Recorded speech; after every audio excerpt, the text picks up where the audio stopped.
আঙুলের ছোট্ট একটি ফোসকা রিকশা চালক মোহাম্মদ মুরাদের জীবনে বয়ে এনেছে মরণ ব্যাধি ক্যান্সার। ভাত তো দূরে থাক, যন্ত্রণা কমাতে একবেলা ঔষধ খাওয়া এখন তার জন্য কষ্টসাধ্য ব্যাপার। এক মুঠ ভাত খাও ওই কোনো আমার সাধ্য নাই। আমি 7 থেকে 8 মাস আমি গরমে শুয়ে রয়েছি। এই অবস্থায় 7 সদস্যের পরিবার নিয়ে চরম বিপাকে পড়েছে বৃদ্ধ রিকশা চালক মুরাদ।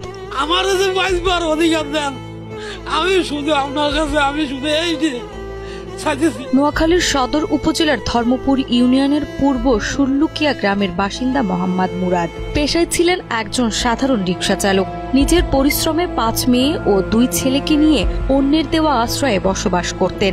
অভাব অনটন থাকলেও বেশ হাসি খুশি চলছিল তার সংসার।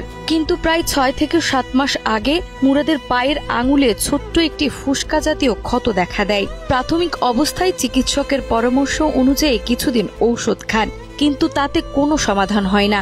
এরপর চাঁদা তুলে উন্নত চিকিৎসা নিতে গিয়ে জানতে পারেন তার পায়ে ক্যান্সার হয়েছে।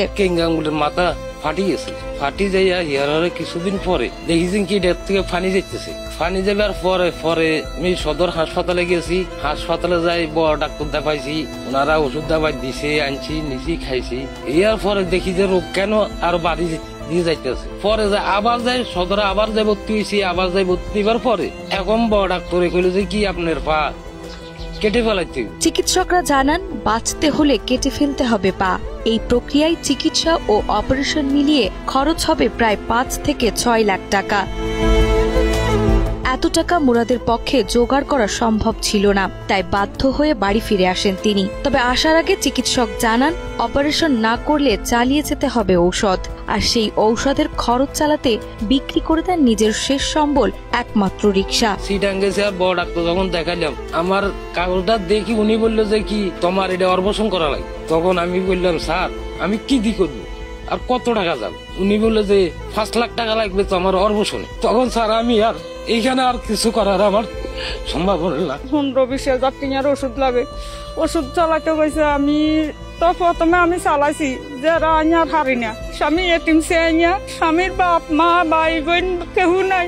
আমার 7 জন ফুটেছি, 7 জন হাসতে মেয়ে, কোন লালন পালন আমি কি করে করতাম। এখন মুরাদ সম্পূর্ণ অসহায়। ঘরে নেই কোনো খাবার, নেই কোনো ঔষধ, আর এতেই দিন দিন একটু একটু করে তিনি এগিয়ে যাচ্ছেন মৃত্যুর দিকে। মুরাদ সহ তার পরিবার ও প্রতিবেশীদের চোখে এখন একটিই আশা, সকলে হয়তো সাহায্য করবেন, আর তাতে আবার নতুন করে বাঁচতে পারবেন মুরাদ ও তার পরিবার।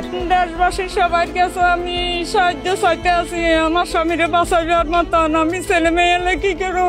এখন আমরা 10-এর কাছে এই মুরাদের জন্য আমরা সহযোগিতা চাইতেছি, সাহায্য চাইতেছি। মুরাদ কিভাবে বাঁচবো আপনারা 10-এ ওই সহযোগিতা করেন। প্রবাসীর কাছে যারা ধনী ব্যক্তি আছে তার কাছে সহযোগিতা চাই। সকলের একটু ভালোবাসা ও সহানুভূতি ফিরিয়ে দিতে পারে একজন অসহায় বাবার জীবন, হাসি ফোটাতে পারে এক অসহায় পরিবারের মুখে।